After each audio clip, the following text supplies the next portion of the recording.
What is up, everybody? Welcome to Comic Book Club. I am Alex. I am Justin. I'm Pete.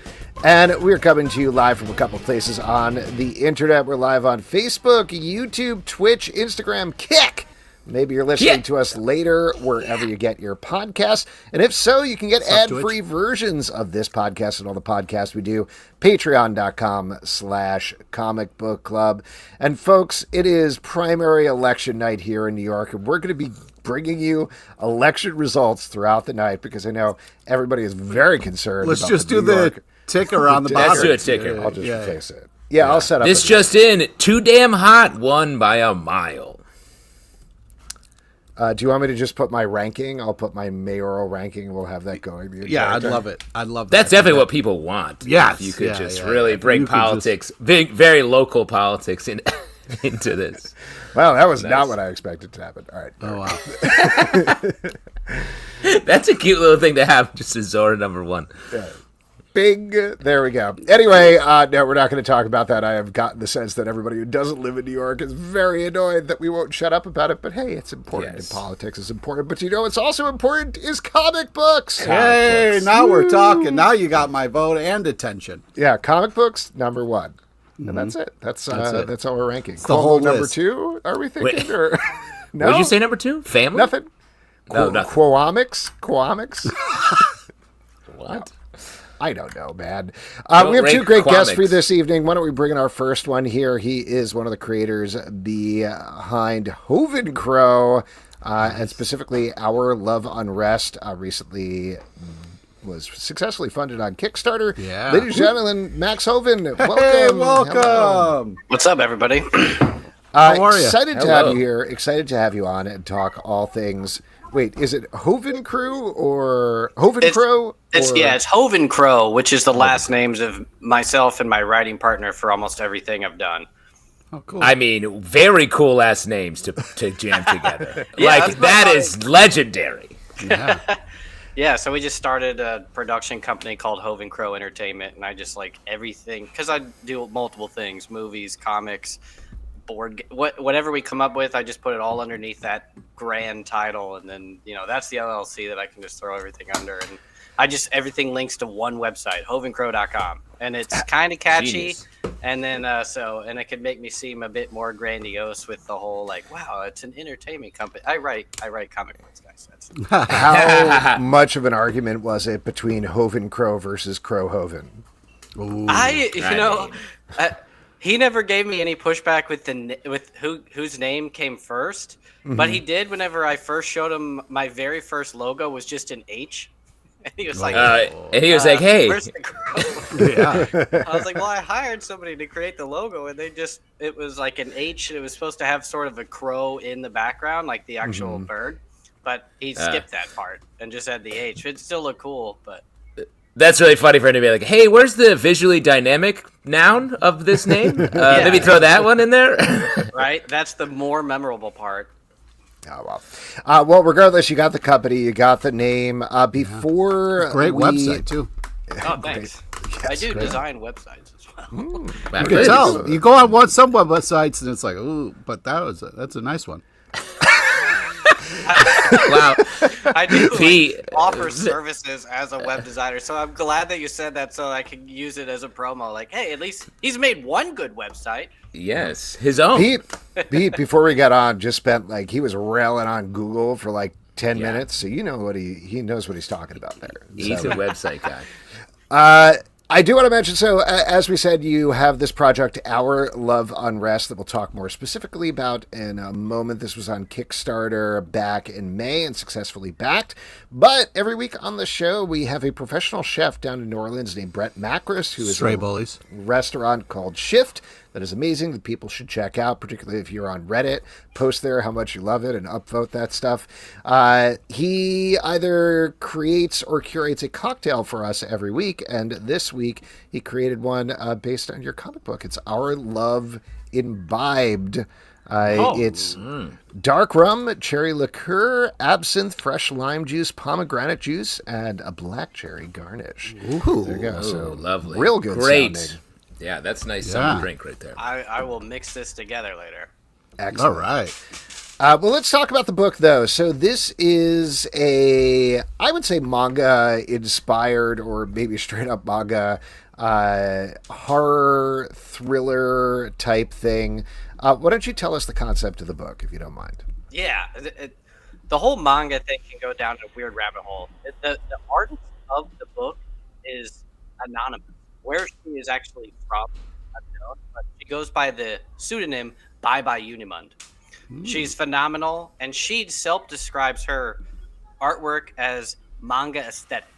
So you can say that it has no grounding in any other manga, I guess you could say, except for what you might call Uroguro. So people who are familiar with Shintaro Kago, sort of erotic gore, but it's not. It's more of a mystery. It's more Hitchcockian.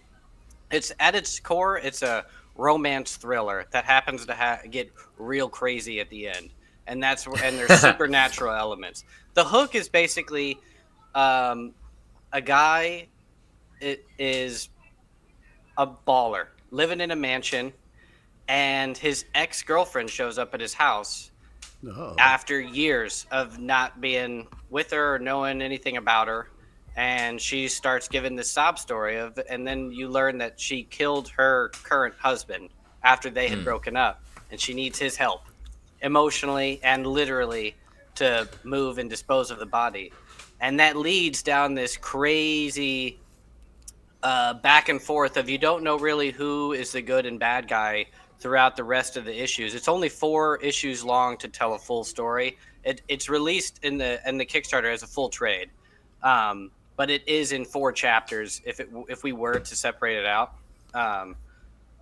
And I can give away a bit more, but in essence, that's what it is. And there's supernatural elements and it's a big mystery as to what really happened in their past and how does this current murder situation connect to their past situations that were also left unresolved. So it's one of those like 2 timelines where there was something wild went down in 2 people's history, and then years later, kind of like True Detective, where now it's like 10 years later, these new mysteries are now kind of intermingled, and the bits and pieces that the characters didn't tell each other are matter, and they matter in a really wild, insane, horrific way towards the end.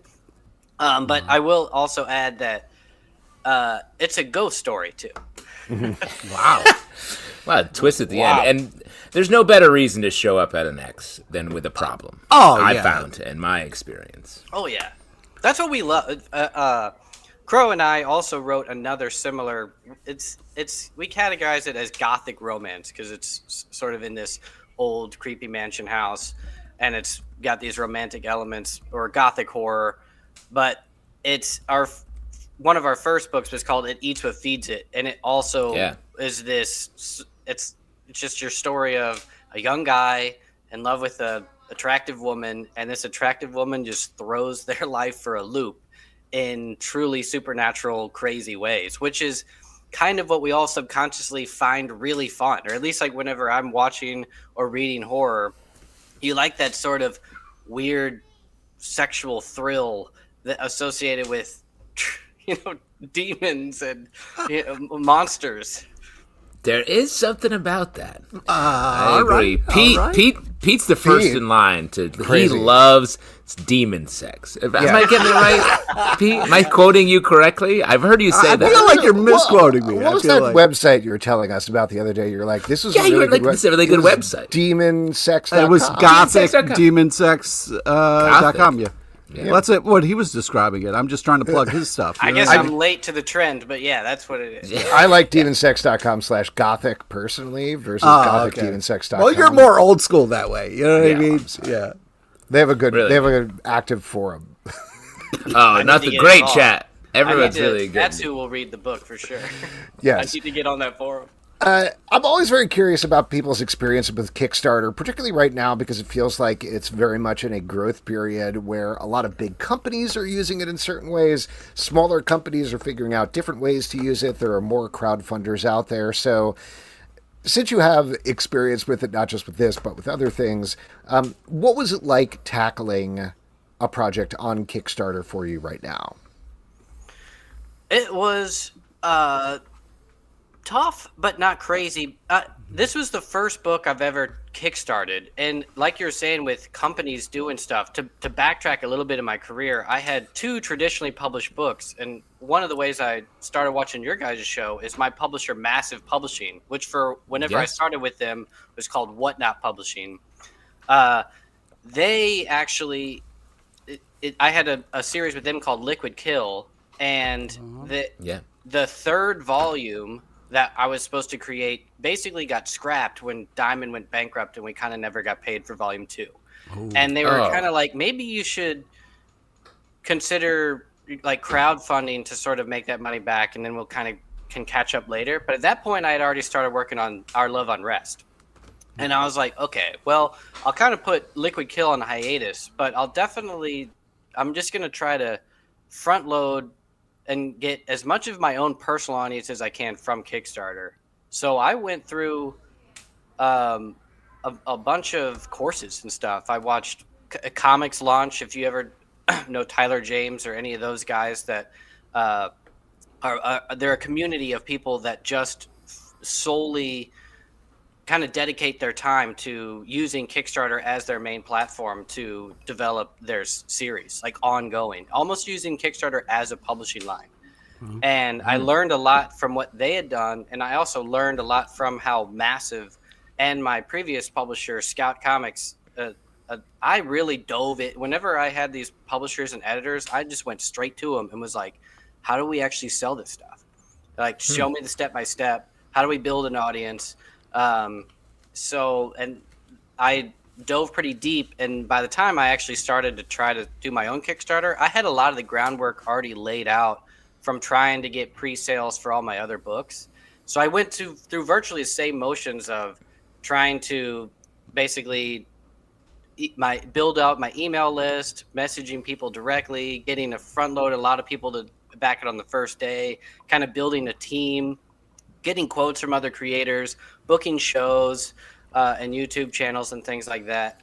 But at the end of the day, I feel like the hardest part is just, do you have an image and like a tagline that just hooks people? If you don't have that, it almost doesn't really matter how much effort you put into everything else. You're never gonna, like, I just captured only, whatever the bare minimum is, like 10 to 20% of my audience. I never really graduated to break out a bunch of new organic people. Ads never really took off. I never really had word of mouth because no one actually could read anything. That's the big difference with Kickstarter compared to the direct market. If I sent something to a reviewer, or there would be people that kind of could have word of mouth of saying, I had the review copy, this is going to be a big thing. With Kickstarter, it just didn't have that kind of momentum for whatever, at least just for because I'm doing it all as a trade. I feel like if I maybe separated out and Kickstarted issue by issue, by the time I had 3 and 4 coming out, I might have a bit more of an audience built up specifically for this story. So if I were to do it in the future, which I am, and I will briefly run into that without going overtime too much, this was meant to be the flagship title of my own publishing line, where I was actually specifically going to publish very early career creators in very cheap form by publishing in black and white manga size. And that was kind of my niche. I was going to release them as trades that people are familiar with, because they've seen the manga trades on the shelves at Barnes and Noble and comic shops, obviously. So it's like they might see that, and they might be willing to then pay that sort of upcharge that us indies, when you're only printing 200 copies, it's a bit easier in my mind, if I print it cheaper and thicker, someone is willing to pay $20 for a trade that's 100 pages in a black and white manga kind of format, even though it has nothing to do with any manga storytelling in a traditional sense, I guess. So I was using this Our Love Unrest as a ground base to figure out how I might want to do it in the future if I were going to publish other people. And so I'm still debating with the creators that I have involved of if we want to release them as floppies that are smaller. Maybe I'll get your guys' input on what you think would be more interesting. Would you rather, if you're going to get a floppy independent comic book, would you rather would it be interesting if it was almost like a zine where it's black and white, cheaper paper, smaller, still a nice cover, but you can get that for $5 and get a physical copy, or maybe $7 or something like that. Or if I were to try to kickstart a traditional comic in the normal color, traditional size, but then I'd have to sell it for 10 to 15 to try to break even on those printing costs. That's my whole thing, is try to lower the printing costs and get some margin. Yeah. I mean, I guess my first thought would be, rather than, I would want something thicker, I think, for especially in that smaller size. That's what I was thinking. Rather than than just an anthology as like so they're getting a full trade for 20, like 4 issues in one, like a digest.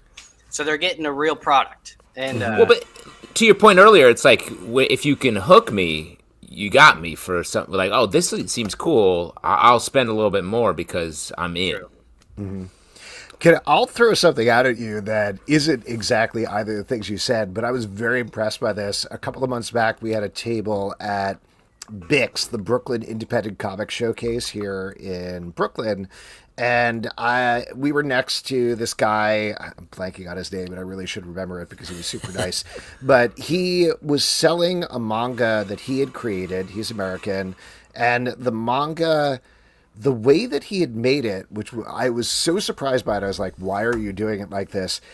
He printed the whole thing in a slightly cheaper format, but it was, a full-on, full manga volume, but he only had the dialogue in the first half. So, and he was like, yeah, we'll, once you get the full volume, you get all of the dialogue. This is like a preview version that I'm selling slightly cheaper. And I was like, that's never going to work. That's the craziest thing I've ever heard. That does sound crazy. It totally worked. It 100% worked. People were constantly, I don't know, people were constantly coming up to his table.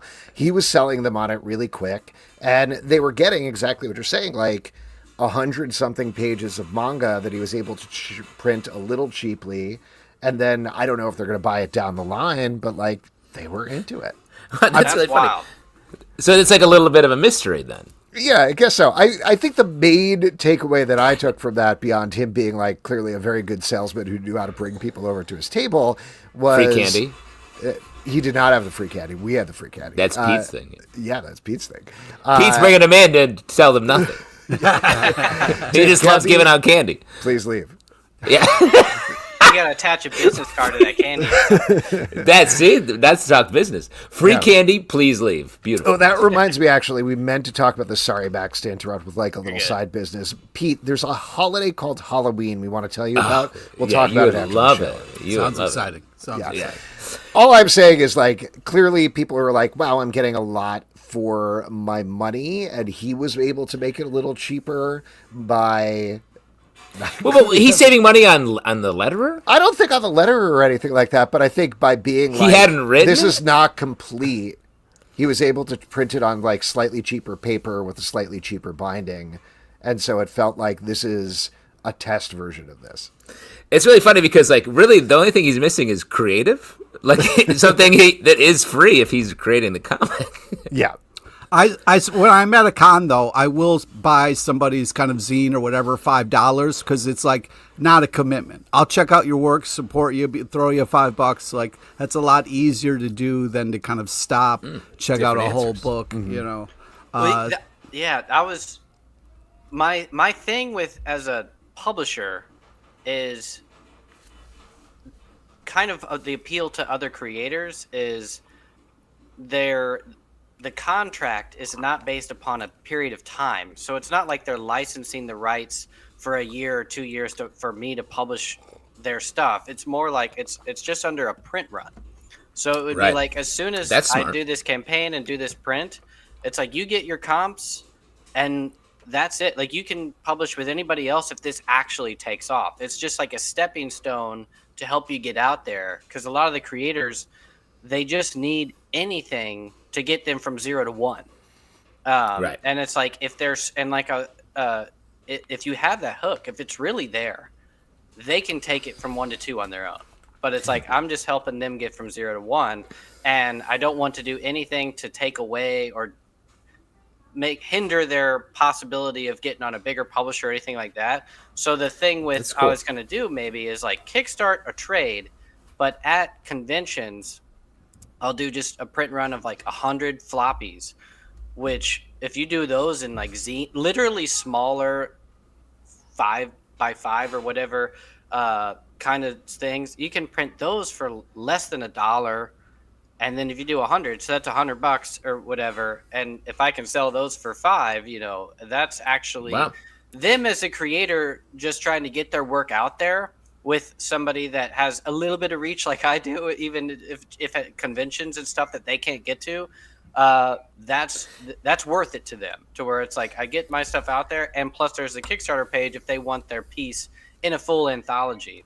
But our Love Unrest is not a part of an anthology. It's just something I created, and it's the flagship under my publishing line. But in the future, that's what I'm planning on doing, is publishing other people, but not as full trades, because it's so hard as a creator.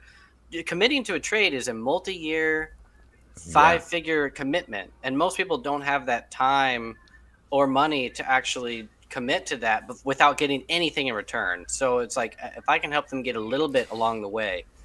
It's so true, and like I really like getting into the weeds of this stuff, because I feel like this is the part of the comic business that people don't really know about too much, and it's so interesting. But I do think it's like micro steps are the way to get into it, like you're saying, getting from 0 to 1, and then 1 to 2 will come later.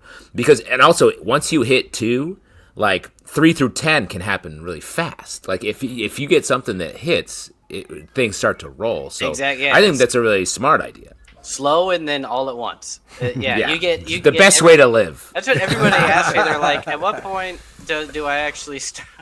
When do I actually make money? Or it's just like, I got bad news for you. Like you're either nothing, struggling as pure hobby, or you get paid to talk about it. You get paid at every convention. You get paid option, license, production deals. You become executive producer of everything you make, and then it's a totally different. You're in a whole nother spectrum at that point. Let me ask you, though, sort of jumping out of the intricacies here and back to your creative process. So all of this that you've learned, is this changing how you think about comics in general? Are you starting with that hook more than you had in the past when you're thinking about a new comic? It's a good question. Reason you asked that, because I'm conflicted. The business producer side of me, everything I write wants to be popcorn fluff. It's a blockbuster kind of story. But deep down, my writing partner and I don't write those stories. Like what we write that Demon we sex. really like, is weird. It's niche, and it gets over the line, and it's appealing to people, but not in a broad sense. Right. So part of me is always kind of just like, write what you want, and the audience will find it. Mm-hmm. But at the same time, I'm also just like, do I really want to struggle to find my audience, or do I just want to write what I know people like? So I do think you could wear both of those hats and have different alleys or different like sort of ways of approaching those different ideas, and then maybe magically you'll find one that somehow it's a blockbuster version of Demon Sex that Pete will tell us about from his website. Yeah, Pete. I'll find it. Yeah, exactly. Yeah. Well, Adhesive Feeds, it had a sort of a broad audience that did latch onto it. Our problem is we take something that people are like, ooh, and then we're just like, nope, it's actually like, oh. and I don't know why, just like that's how we write it, but that's just it.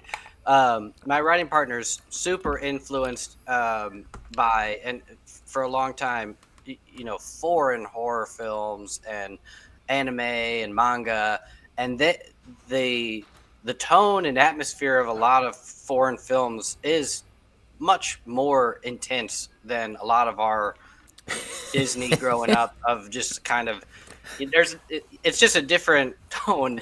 He's like, hey, I found a French horror film from the 90s that kills people when they watch it. Can we make a comic out of this? This movie actually hurts people. Yeah. Okay. Yeah. We always go down those dark alleys. We're the ones that are like back in the day when you went to movie or video stores and they had that secret back room that wasn't always. It was adult and obscure and weird. Yeah, a little weird. I love that. Adult and obscure, meaning fucked up. Yeah. Just movies called like Lunch Meat or whatever. You know? Those are what we were really attracted to for a while. I don't even know if it's a movie, honestly. It is a movie. Back in Max, the day, I can talk forever. Sorry, guys. No. I did want to, not to start wrapping up at all, but I did want to ask you what else is coming up since Our Love Unrest is, like we talked about, it was on a Kickstarter. It is successful, presumably you're working on it in the background. But what's up next? What else should people be checking out from Hoven Crow? It's somewhat unfortunate for those of us in America. I also produce films, and to not dive too much in the weeds, they're made in India. It's much cheaper to make movies over there, but they're also in Hindi, and they are for a Hindi audience. So the people that actually buy them, the streamers and distributors, they are headquartered in India. So I had a film that just went live on a streaming platform that's big in India. So it was a big deal for all of the team and stuff. But as I announced it to most of U.S. viewers, it's on the Atrangi app. And unless they're into foreign films that are subtitled in English, that they might not want to subscribe to something that they're just going to watch one movie one time just to watch my thing. But I did have a movie called Tapak that just released. You can watch the trailers and stuff. It's all on my website. Yeah, I saw it on the site.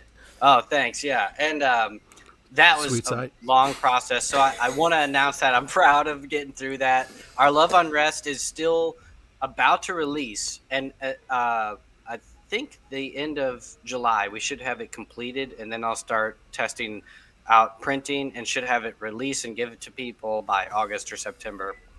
And when that happens, then I will start announcing the anthology of what will be the first sort of digest from my publishing line, Sacco Press, of all the first issues or one shots of the creators that want to publish under this label. And so that'll probably be coming in the fall. And in the meantime, I'm trying to just lay back and write as much as I can. I have a big... Lay back. You sound busy, dude. I do too much stuff, and I'm getting ready to move my wife's parents from the Philippines to the United States. There's been a long multi-year process of getting them legally immigrated here, and I'll be like in the Philippines for a month, and all the other stuff that I have going on, all the movies, I'm finally like, everything's done. I no longer have to do any work on that. I now just collect the royalty checks.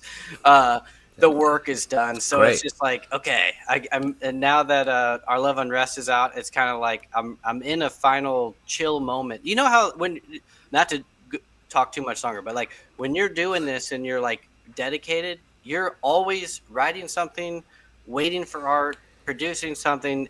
There's always something in the middle. You're in the middle of something. You're always waiting on something, and you're always trying to do something, and they never fully align. And then you're trying to promote something, and it's a rare moment where I have virtually everything is in post-production or completely done, and I can just sort of relax and go back to the old, just thinking up stories in my head and figuring out which one I want to produce next. Max, that's awesome. Congrats on everything. Really looking forward to whatever is next for you. And thanks so much for coming on the show. Thanks a lot, guys. Great talking to you. Appreciate all that info. Yeah, thank you. Take care. And we'll see you at demonsex.com in the forums. Yeah, the I'll meetup. There. Yeah. You guys going to the con? Oh, I'm going to the con. I'll see you. I mean, it's more of an orgy, but a con sort of. Yeah. See you there. 50-50. All right. Bye, Max. See you guys. All right, there we go. Once again, the website is Hovencrow. That's HOVENCROW.com. Check out all the stuff they have going on. And we have another guest for you this evening. One of our favorite guys that we have not talked to in a very long time. He is currently editing, among other things, the Venom line of comics over at Marvel. Ladies and gentlemen, Jordan D. White. Jordan D. White. Hasn't it been a minute? Hello. Thank you very much for having me. I'm so excited to be back. So good to see you. It's been so long. My God. Wait, before we get started, I just wanted to say quickly, Jordan, we go way back. Yeah. Just want to thank you. You were a part of our show growing in New York City, and you helped and were a part of that along the way. You got us amazing guests, and I just thank you so much for all you did back in the day, man. So great to see you. It was a pleasure. It was a pleasure. We were talking before the show started. When I started coming to the show, it was a live show with no broadcast element, nothing saved about it. It was just memories that are now gone forever. Some great. I have secret recordings. I don't share them with anybody, but I listen to them sometimes. Yeah, and I have my diary, obviously. When I would write little hearts. I remember you writing as we were talking the whole time. It was very distracting, but very distracting. Yeah, my little feather pen. He's worse in movies. He's got his phone. It's just oh man, recording the movie. Yep. Yeah, it's a nightmare. Now, not to get back down to business or anything like that, but I think the last time we had you on the show, you were still editing the X-Men comics. Now you're in charge of the Venom line of books and a couple of other things. Just general question, what has the transition been like? Because I feel like Venom cannot be more different than what you guys were doing over in X-Men, but what has the change been? I mean, it's not similar at all. Doing the X-Men line was crazy. It was so many moving parts, all trying to move in one direction. Now I work on Venom, and you say the Venom line. There's not a ton of Venom books. I do a bunch of other stuff too that aren't Venom.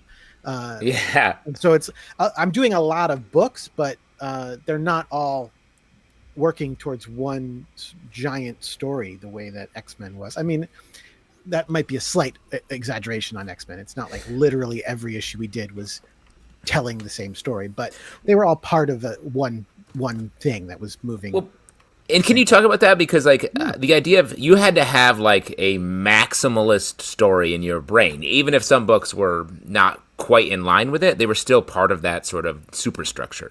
Yeah. Doing that versus now working on like the Venom books and other things where it is a little bit more, at least issue by issue, or at least sort of pocket by pocket of the right. I mean, for each series, we still have a larger plan. You know, we know where Venom stuff is going, and we know where Spider-Gwen stuff is going, and we know where Hulk stuff is going, and so all of those things, they're just not the same place necessarily the way they all were in the X-Men books. In the X-Men books, it was, we had the larger story of Krakoa, and so X-Men was going this way towards it, and what were all those books I worked on? X-Men Red, Immortal X-Men, all of them, Wolverine and X-Force over with Mark Basso, but going in the same directions, basically. It was a lot to juggle. It was fun. It was a very different kind of challenge. And, this is a little bit more normal, a little bit more just normal comics. Well, that's funny. So this is easier in some ways then. Sure. Yeah, I would definitely say so. Cool. Not to stay too far on this, but we recently did an episode where we did like State of X, looking at the current state of the X-Men line about a year in. We talked about our feelings about the Krakoa era as well a year after it was done and the reverberations there. And as you could probably imagine from ourselves, but also from the comments on YouTube, particularly, there were a lot of very passionate feelings about Krakoa in a lot of different directions. From your perspective, a year on, how do you feel about how it ended? How do I feel about like the ending we did, or the fact that it ended? Well, the ending and it ending in general. Yes, I'm still kind of heartbroken for sure. Like I wanted Krakoa to last forever for sure, and if it was up to me, it would have, but it wasn't entirely up to me. That said, I'm very happy with the ending we got to do. Like we were told that here's how much time you have, and like we were able to end it the way we wanted to end it. So I'm happy with the ending that we did. I mean, that last issue I can't remember what like legacy number it was. 700, 800? What was 700? Was it? I thought if I had to choose, I would say 700, but I would say I don't 700. remember. I think it was remember 700. 35, right? But I don't remember That the sounds legacy right. number. That one issue, I love it so much. Like I thought it was so well done. Everybody just completely kicked ass on it so hard. In particular, like there's the page I always think of is the page of that Luciano Vecchio drew of all of the X-Men watching Krakoa disappear and crying. And it was like when that page came in, it was just like, oh my God, we were all just struck by how amazing it was. Well, that brings up an interesting thing. Like, what makes Jordan D. White, get excited about a book? Is it like the idea that like you helped take it from an idea to the page, or is your favorite kind of stuff the stuff that surprises you? Like, what kind of stuff lights you up? That's a great question. I mean, I will say this is a thing that when I realized it surprised me greatly, but I think I've gotten to a place where, and I hope this, I don't know, I'm trying to think how people will feel about this when I say this. You guys will have to let me know if I've just destroyed my career by saying this. I hope not. I'm at a place where, I hate Marvel drama. This is good drama. No, I'm at a place where I think I like making comics more than I like comics.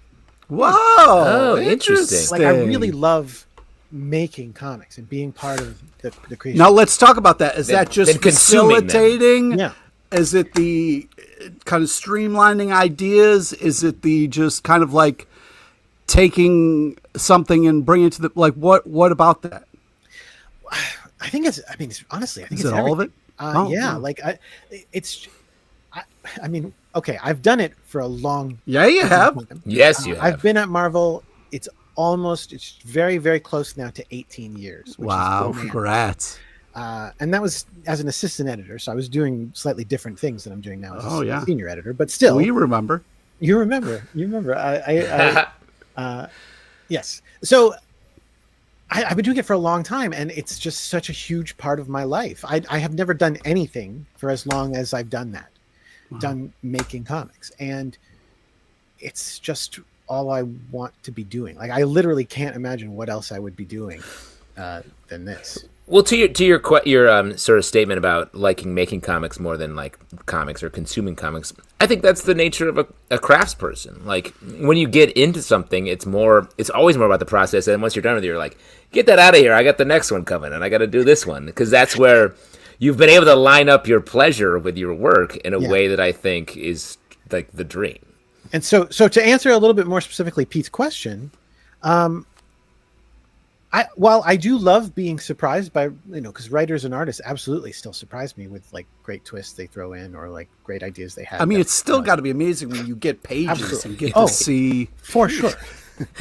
No, 100%. What? I love this job. I think it's got a great job. I'm excited to hear more about it. What? He's talking about it right now. The most exciting thing, but as exciting as that is, I think it's slightly more exciting. Not so much what you had said about that it was like I like when I get my ideas in there. That's not it. But it's that being there with them and an idea is brought out, either whether it's their idea, whether it's an idea that comes out of a conversation we're having, or like a giant thing with like a bunch of creators, hearing that idea and everybody going like, yes, this is the idea. And then watching it come together and being like, yes, it came together like that. Here's an example of a comic I didn't work on. Okay. I just was around because I work at Marvel. I was at a Marvel Summit, and I'm having terrible. Ryan North was telling us the story of what's going on in FF, and this is an issue that came out, so I can talk about this. He was talking about the issue where the Thing has lost his powers, and he goes to meet with the Puppet Master for help. Yes.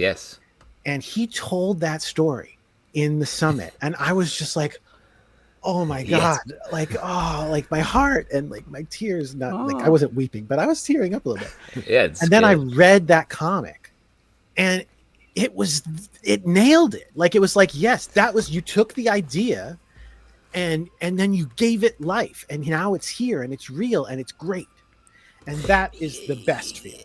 Yeah, but that goes right in the face of what you were saying, because that's you being a fan. That's you consuming comics. Yeah, except that I was also there for it. I was there for it. Interesting. I got to see it from both sides. But you just heard him tell the story to you once, and then he told it to you in comics.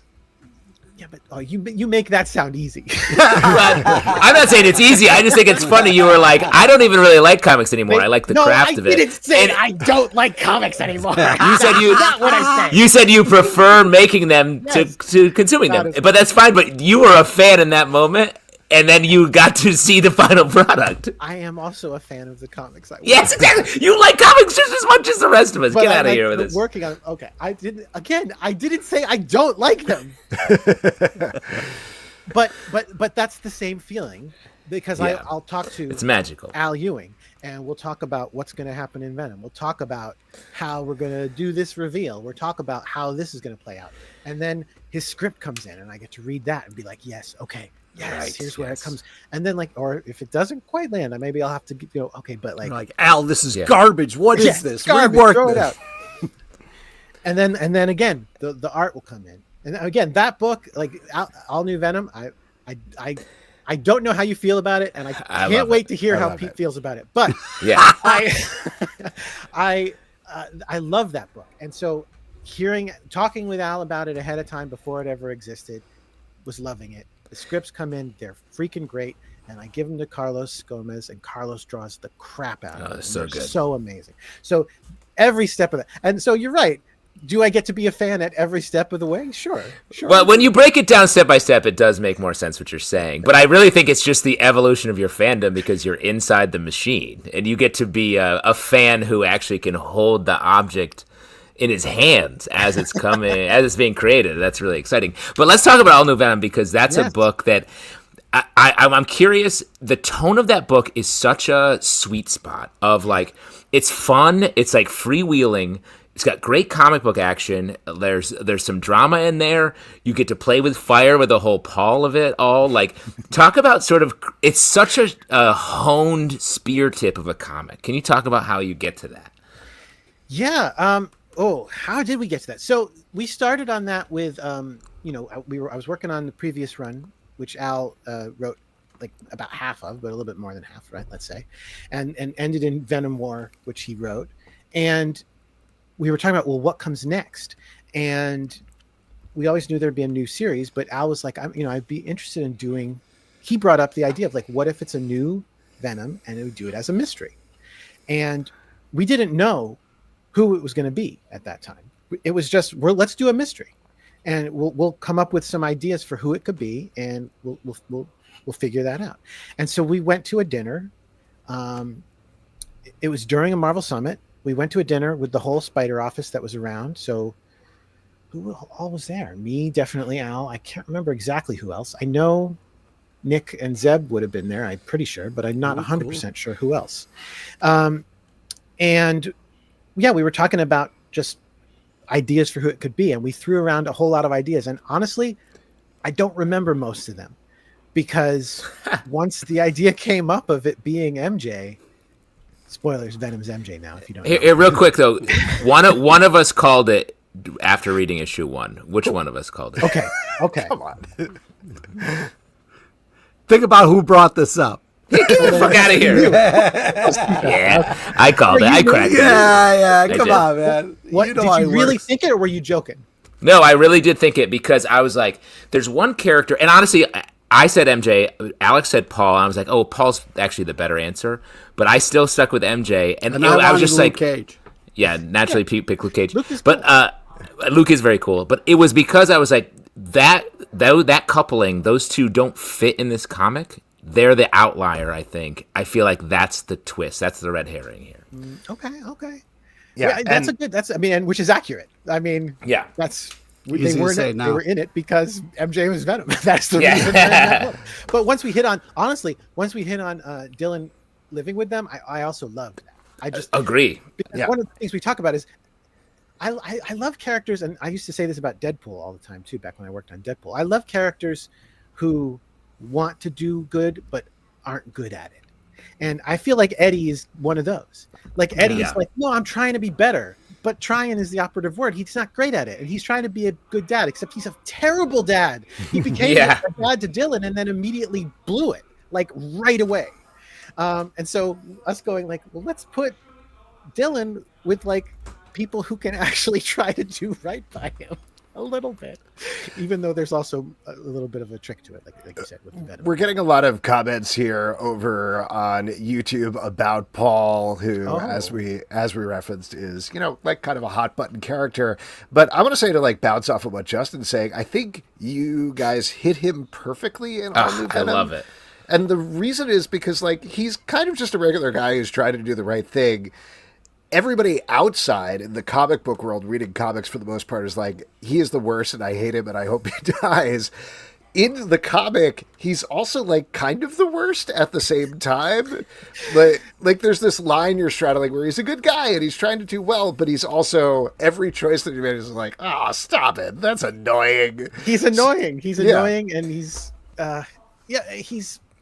like, I'm trying to think of like a character in like I feel like there are characters in like sitcoms that you would compare him to, right? Yeah. But I can't think of one off the top of my head. He's not the worst. Well, he's not Dwight Schrute. Yeah, Dwight Schrute is great. I was going to say Newman, but that's probably a little strong.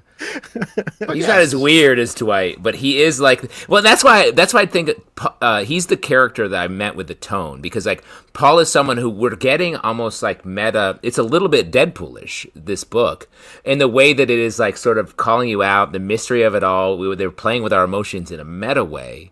You were playing with our emotions, and it works so well. And I think Paul is the best example of that. Yeah, it is a fun thing. It is fun to play with that dynamic. If for people who haven't read it, what we end up with is Dylan Brock, who's Eddie Brock's son, is living. He's being fostered basically by MJ and Paul, and MJ is, well, Paul thinks going out as Jackpot, but really she's going out as Venom.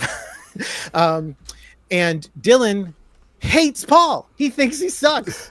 He just spends the entire comic just being a complete jerk to him. He's roasting him. We've referred to it as the Comedy Central roast of Paul. Yeah, it's great. Al is just and that's all Al just kicking ass at it. Al 100% like reading the room and also going like, I mean, Al is one of these guys who's such a great writer where you could take the thing I hate most in a comic. You could say, hey, here's a thing with what's your least favorite Spider-Man character? And it's okay, Al wants to use that character. And I'd be like, well, okay, it's Al. Like I trust him.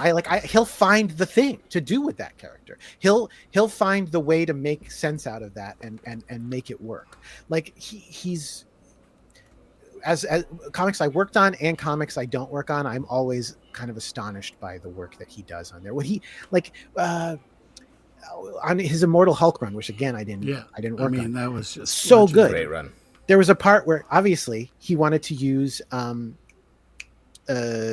General Ross, but he couldn't because he was caught up in Ta-Nehisi's Captain America, I believe. Oh yeah. And so Al used General Fordian, who is a character that we added during Jeff Parker's Red Hulk run. And like Al is so respectful to that stuff. Like he's like, no, there's already a character in place for me to use. He was Ross's like kind of right-hand guy, and he was established in this run, and I'll read about him and I'll get it right and I'll use him really well. And it's like, what? That's so he blows me away. I always am very iffy on the character of Magneto, and then he writes Magneto so well that I'm like, yes, he's perfect. This is great. He's always great. I can't go on without knowing. Pete, do you hate the book? Yes, great. Great question. Trying to worry about this because you bring up emotions. I'm trying to worry about this. And here's the thing. It almost seems like you make decisions like, what would piss Pete off the most? I used to always tell you that that's what we literally do. And it's not technically true, but it's a little true. It seems like it's true. Because I have been reading comics and been like, Jordan, why? Yes. Personally attacked. Pete knowing you has given him a lot of truck to his conspiracy theories. I'll tell you that much. It is ridiculous. I mean, I said, I'm trying to think, like, do you like any of the books I work on? Because I know I worked on so many X-Men books, and you hated them all. So, I loved your Deadpool stuff. I love the Hulk stuff. I mean, what are you working on now? I mean, I'm a big fan of you and what you're doing. It's just sometimes I feel like you guys, sometimes joke about like drinking comic book fans' tears and enjoying it and twisting the knife a little bit. And sometimes it feels like that with the choices you make. Yeah, well, because I mean, I always, Pete, I hope, should I tell you this? Okay, I'll tell you this. I do talk about you.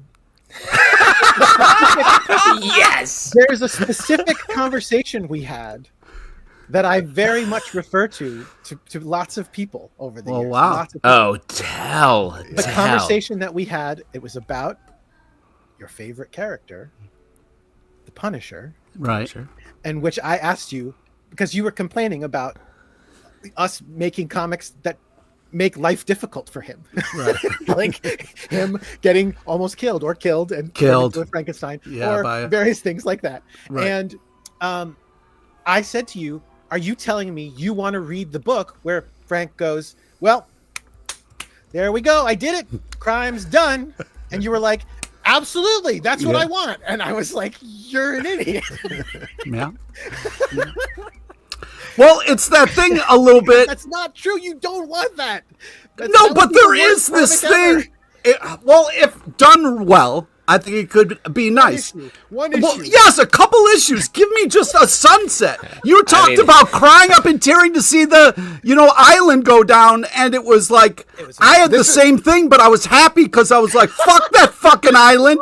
Let's get our fucking X-Men back." You know what I mean? So like, I was crying for a different reason. Wait, because. Can I hear with what you're saying. Yeah, please. Sorry. No, I just want to give a little context here because we've probably talked about this in the Indie Reading Gears. Pete has revealed his favorite Punisher story is that one page from the swimsuit special where he's wearing the Punisher swimsuit bikini. He seems very happy there. Well, his crime's over. That's so he can put on his Speedo. I actually think it is my belief that the single best Marvel comic of all time, one issue, what is the single best Marvel comic ever published is a Punisher comic. Really? Yeah. Will you tell us? I guess saying best is sort of hard, but my favorite of all time, absolutely, Punisher: The End. Ooh, that was very good. Wow. I think Punisher: The End is amazing. Like, it hit me 100% right. And if you haven't read it, I don't know how easy it is to read. I don't think it's on Marvel Unlimited because I think it's a Max book, and I don't think they're up there. Yeah, it's a Max book. But it's amazing. I love it. That's really funny, but it tracks because like the Punisher's end is like the only natural evolution of his story. Like it's hard to find another story of that character that would be also great that it ended finally. Jordan, can I share a story that I kind of revisit my mind? So we had on, I can't remember, it was an amazing writer. He went on to do some amazing stuff, but he was working on this Punisher book, and it had Punisher shooting bullets that had knives in it. It was Matt Fraction, right? Matt Fraction, right. Yeah. And I was so excited to talk to Matt Fraction because I was like, oh, this is such a great move. Punisher, I think adding this level of detail to Punisher is such a... And he thought it was hysterical for different reasons. And having like the excitement of running up to somebody and being like, this is so awesome because of this, and hearing him be like, yeah, I thought it was a joke, and I thought it was just like broke me. And it's this thing that like people can. It's kind of comes back to this thing of like once you create something, it's not yours anymore. People like it for different reasons and all sorts of stuff. But to have something be so special to you, and then talk to the person who kind of came up with the idea, and it mean the complete opposite to them. Was very heartbreaking. It's funny to me because I do think there are people read comics very differently, and like Pete, you are the maximalist version of the earnest comic book reader, and then and Alex and I think vary in different ways about being sort of the other side of that. But like that's such a great example of someone being like, I made a joke, and you being like, no, you didn't. you made something awesome. It was the coolest. And it's crazy that it works though for both sides, and that's a magical thing of comics. Is it works for you, and it works for a reader who's like, I'm in on the joke. Yeah, I mean, and I think that until you find out from him that it was not. But no, but Pete's right. It doesn't matter what the author thought at the end of the day. Like, yes.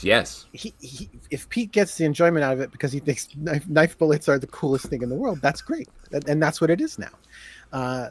And that's just the like that. There's definitely been lots of times through my life where people have made something, and I like a lot of horror movies, you know. Sure. And a lot of times people make I love the Friday the 13th movies, and if you check out the amazing documentaries about it, the Crystal Lake Chronicles or something like that, Crystal Lake Memories, the book or the movie, it's chock full of people making the movies, and so much of the time they're like, yeah, like we had to make money, and like it was a job. Yeah. And like then we were like, "What? This is dumb, but okay." And like, and I'm sitting there going, "No, that was the best. What are you talking about? Like that was the best." And so I know exactly how you feel. And honestly, I don't care. I don't care if like, that movie's garbage. 100%. It's great. Yeah. The people who made Jason X hate it, and I'm like, get the fuck out of here, Jason. That's awesome. I do want to get back to the comic books and not to stay on Venom, but there was a big announcement on 616 Day, which is a holiday we all know and celebrate every single year. Spidey 616. Yeah, the kids were so excited. They woke up in the morning. They were like, "It's 616 Day." They woke freaking up at 16 in the morning. Yeah, they woke up at 6. They did actually, probably. Anyway, the big announcement at the end of 616 Day is that Venom is going back to its legacy numbering permanently with Venom 250, and also Null is returning in the book. I really liked what Al Ewing had to say via press release. Normally you don't get like, this is going to be bombastic, like very Stan Lee-esque sort of things. And he was like, yeah, he's been away for a while and he has big villain energy, and he was away long enough that seemed like it was a good time to bring him back. What was your take on it? Like, what was the conversation in terms of bringing Null back for the series? Well, Null is a crazy big villain. I mean, big villain energy is a really good way to describe him. Like, because he's like, there's not a lot of like character nuance to him. He's just like evil for evil. You know what I like? When there's nothing. Let's do that again. And so, like, to some extent, he is a character that I think it goes back to what I said before about Alan trusting him with anything. Like, he's a character that could, in the wrong hands, just be like, oh, like he's too much. Like he's too cartoonish. There's nothing to him. But Al already has great ideas for him. The stuff that we're going to be doing with Null is stuff I'm real pumped for. And I can't tell you too much about it, but yeah, it starts in Venom 250 and it goes forward from there. And Pete, I hope you'll read it, even though it's got not the Venom you like. But you like MJ, so you should like this book. Yeah, I like MJ with Peter, but I will keep reading because Venom's she's dating. Pete, isn't a woman more than who she's with? Get him. Of course. Get him. Yes. Get him. Oh my God, yes. And I'm still hoping they get back together. But Venom is one of my favorite characters. So as soon as you say Venom, I'm showing up. So, and I'm happy to hear you're going back to the numbering. Do you Makes like things less confusing? But do you like her as Venom at all?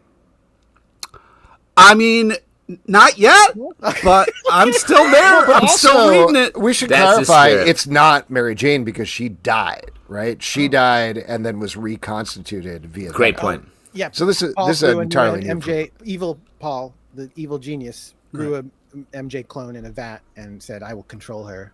Yes. And I will break Peter's heart. Yeah. This is very wonky, but I am really curious about this. How do you feel about the legacy numbering versus starting for the new volume? I don't know. I think about this a lot. Do you mean like doing the 250 instead of a new number one, or do you? Well, I thought it was an interesting choice because, like, Marvel has definitely been doing. There's a Doctor Strange 450 coming out, even though Doctor Strange's current series is Doctor Strange of Asgard, and then presumably either that series is over or it's going to go back and there'll be a new volume. Versus this, I thought was it interesting. It's different. It's changing it to 250 and then going on from there. I'll be really honest with you. I'll be really honest with you. Maybe too honest, but I'm going to do it. I think that we might have broken comic book numbering completely. I think that's accurate. Kind of agree. Yes. I think so. I think at this point, it's kind of for free for all. I don't mean that they're lying about legacy numbers. They calculate it. There are people who keep track of it. Like it's real. The real numbers. But I think that we've done so many relaunches, and I feel like it's pretty confusing for people who aren't really inside baseball about how comic books work and are published. And so in this case, just going, hey, our issue 11 is going to be issue 250. Yeah, that's a fun way to celebrate and do something different and do something to get a little attention. Let's continue from there instead of saying this is issue 11 and we're going to just tell everybody, just so you know, it's 250. Let's just call it 250. And if we can revert back, honestly, reverting back to legacy numbering when there are big numbers permanently, and heavy quotes. That's heavy permanently. quotes.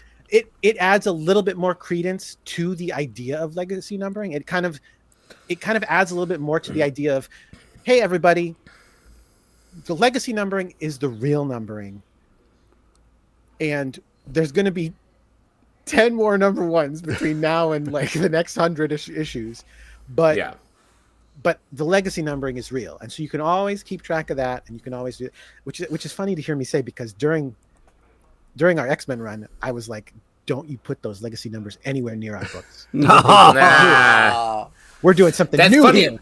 But I also think that tracks. And I do think for the real comic fans, I appreciate the legacy numbering because it does add, and it reminds me of like, oh, right, because back in the early 300s, there's this long arc that was like meaningful and all that. But it also is in a world where we celebrate, National Pancake Day or whatever. Like, it's like, of course, nothing matters. It's like we're always just trying to celebrate something. Why are you hating on pancakes, bro? Are you a waffle guy? Like, if I want pancakes, I'll have them on any day. I don't need a day to be like time. Why is the calendar tell me when I can have like pancakes? An extra pancake. Yeah, you have your regular requisite daily pancake, and then you add an extra pancake See, on top of that's Alex revealing his $1 lifestyle. on top. You know, you put a little silver dollar. It's National Oreo Day in Alex's house every day. 100%. You are probably working on a bunch of other books. Are you working on the Eddie Brock Carnage book? Yep, as well? Eddie Brock Carnage is mine. That's as well. also great. Also enjoying Super that fun book. Yeah. Super fun book. Charles Soule doing Congrats. kind of like a Eddie Brock being Carnage. Everybody likes to say a little bit dextery, which is 100% accurate. But yeah, going after serial killers, and it's super great. So dark. And Charles that book is Soule's like a hell of a writer. great writer. That book is like the flip side, the dark side of all new Venom, because it's like it still has a little bit of comedy, but it's like sucked through the darkness of like all this horrifying shit. Absolutely. Yeah. It's Wait, great. so Pete, do you like that one? Oh yeah. Okay, so I do a comic you like. I'm Wow, pleased. finally. Well, Friends. wait, how do you feel? I mean, clearly you seem to be having a good time, but how do you feel about overseeing this line and Venom is not Eddie Brock, he's Carnage, and Carnage is Eddie Brock, that you basically mix them up? Basically, the answer to that is you got to do something different, right? And sometimes doing the different thing is doing the not different thing, like when Eddie Brock hasn't been Carnage or hasn't been Venom for a long time, you go, we're going to bring him back. But he's kind of been Venom. Like he was Venom for Donnie's run. He wasn't exactly Venom for Al's run, but he was a big part of it anyway, and very Venom-y in some ways.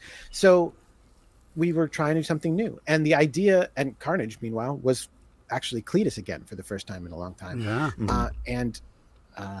We wanted to change it up. And that seemed like such a cool way. That was actually the Carnage on Eddie idea was Al's idea for a way to end Venom War.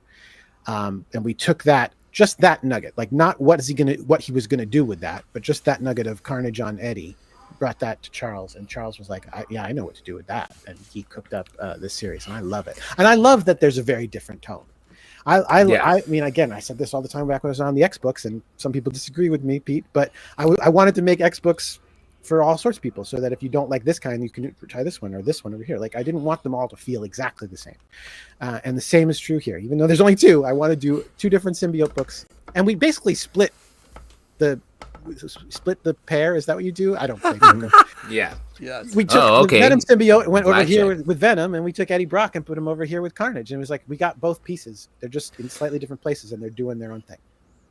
I have a logistics question, sort of going back, because I remember when Carnage was introduced, and it was the reason Carnage was so like dangerous is because of Cletus, but now it's the symbiote is just as maniacal. Or Well, I think that what we are. So when Eddie and when Venom and Carnage both started, the way they wrote them in Amazing was the symbiote wasn't a character. Not right? chatty, yeah. Yeah, you never heard their thoughts. Like the closest you get is that when Eddie would do things like say, "We are Venom," right?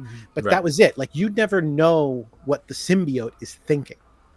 Nowadays, the symbiote thinks a lot, but it also talks out loud a lot. Like Yes. they just talk. And I think the way that I think about that is that I say the Venom symbiote specifically has like been growing as a person all this time, and that all teaming up with all these people, it has grown and it has become more individual. And I think that who that individual is in some ways informed by each of its hosts, and it's kind of taken something from each of them in the same way it took spider powers from Peter. It takes like bits of them all forward with him. I guess. And I think Carnage as well. Like Carnage started with a serial killer and has really only stuck to terrible, awful psychosis. This is how we do it. And I think at some point, I mean, there was a series a couple of years back where, I mean, the symbiote and Cletus like disagreed, and then the most recent one ended with the symbiote and Cletus disagreeing. Like the symbiote wants to go further than Cletus wants to go, and so yeah, I think that's fun and interesting. It's a fun thing to play with. It's evolved a lot in a sort of short period of time. I mean, over the last couple of decades, it's pretty wild. And it's even less in Marvel time. Did you say you're working on Spider-Gwen? I am. Well? Spider-Gwen, Hulk, what else? A whole bunch of stuff. Yeah. We just announced a new Marvel Zombies that I'm working on. So for Spider-Gwen, I have two questions for you, and maybe they're going to come off as a little antagonistic, but I'm honestly curious. Yes. The title Spider-Gwen the Ghost Spider. Sure, that was in place before I got on. But what do you want to know about now it's all new Spider-Gwen the Ghost Spider. That's a lot of words. Sure. Well, it goes back to the fact that the book was originally called Spider-Gwen when, in fact, she is not Spider-Gwen and never has been. Mm-hmm. And no one should ever call her that because that's her secret identity. Right. It would be like Spider-Peter. Right. Yeah. Exactly. So oh my God, has somebody done bits of her calling him Spider-Peter? Because that is 100% a thing. It's a good idea. Yeah. Spider-Peter and Spider-Miles. Spider-Miles. No, yeah, like what's there? Oh God, there's another classic one of that. What is it? There's one where there was a team, and it's like the book never. That's what the book is called, but the team is in the book is never called that. What is it? I can't remember, but there's another one that's like that. And so she was just Spider-Woman for a long time, but then the idea was that, well, we should give her own name. And I was not involved in Spider anything when the name Ghost Spider was cooked up. I don't know if that was a thing that we came up with in the comics or if that was a thing that came up from other media. The animated shows. Yeah. I don't know, unfortunately. But I do know that once they hit on it, they were like, well, we want to call her that.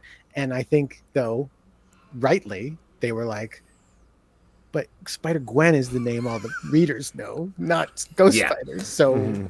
Well, it's sort of like when you have a couple of different friends groups and they call you different things in each one. It's like, well, my name is technically Justin, JT Sizzle, like Dance Break Tyler, and so that's how I have to put all those technically. Yeah. Here's my other thing. Again, this is not to get too antagonistic about it, but I'm Alex. But I'm really angry. Question. Alex being the Pete. Alex I'm very bad. I'm the Pete of Spider-Gwen, I guess. One of the things that I think made it really special back in the day was being on this other Earth, the look of it, the bands, etc. Like, it made her very unique. Obviously, we're years beyond that. A lot of things have happened in the intervening time. I like the concept of the series when we started of like, oops, she's trapped in the 616. What happened? How did she get here? Now, going into all new Spider-Gwen the Ghost Spider, and obviously that doesn't come out, so we don't know how it's going to execute, but at least the solicit says reality is rewritten, so she has always been part of this. Go ahead. Yeah, I mean, I think it's complicated. Like, do you remember... I mean, it's similar with Miles coming over. Well, right? Do you remember after... oh, God, which... There was during some... DC crisis, or maybe not a crisis, but like a crisis-like event, or before one, there was a thing where they were like, we're going to finally reveal, we're going to make sense of the origin of Power Girl. And because it was because it was rewritten by all this stuff. And so then they were like, all right, here you go. And then the origin of Power Girl was, she was from another universe, and then reality changed, and now she's here. Like, that's her origin. Yeah. Yeah. So the answer is, yeah, listen, is stuff going to be warped? Yeah. Is she from the 616? No, she's from Earth 65. And then weirdness. Like, it's a comic. Weirdness. All right. Weirdness happened. And Weirdness. what issue? Here's the That's problem. comics. What issue is out of the current series? Is 15 out yet? It's not out yet, right? I don't think so, no. I don't think so. You'll see what happens in 15, and that'll tee it up. But I'm really excited for all 15 will answer your question, Alex. So just calm down. I'm really excited for all new. She's more permanently. Let's just put it that simple. She's more permanently in the 616. When she in the beginning of the current series, she was like in kind of like dimensional witness protection, stranded, and she was kind of like hiding here, and she was trying to use a fake name, and that didn't work out at all. She's more permanently here. It's more it's a little bit easier of a lift, and it's fun. And then we have a new villain that we're going to be introducing that I'm really excited about, and she is going to start a new band. I promise. We said that. Is she going to be playing the uke in this band, or no? She's still a drummer. We have had a lot of questions about where your uke is from the audience. It's right there. Don't pull it out. Don't pull it out, because now everyone's going to want to hear it. Do you want to take us out with the song? What's up? I didn't prepare anything. All right. Well, if you ever want to come back and uke us up, that's always an open invitation, please. Yeah. Thank you. I'll never forget the first time I saw you play that. It was glorious. Was that great. me playing I Am Not a Psycho Killer? Yep. You loved Yep. that song? Yeah. I enjoy that song. Well, cool. You also mentioned the Hulk, and rather than ask you about the Hulk, I do want to mention next week on the show, we're going to have Philip Kennedy Johnson on. Awesome. Yes. So, do you have any questions or statements you want to us to pass along to him? Oh, great call. Yeah. Oh, good question. Good question. I'm not going Any to question you don't want to ask him personally. Anything that you're like embarrassed. Like, you don't want to say it to him, but we can say it. Or maybe if you want to start some shit, we can help you do that. You're fired or whatever. Oh, wow. I have a question. You're fired? No. Well, I don't know. Ask him how we can collaborate on music then, because he's a musician as well. Yes, famously And I an say as army well, marching I'm a band. musician. I'm not. I am a guy who plays the ukulele sometimes, and not as much as he used to, unfortunately. But It's really close at hand for someone who's given it up. it hangs on the wall right next to my computer. But I haven't. I'm just saying, you're keeping it close.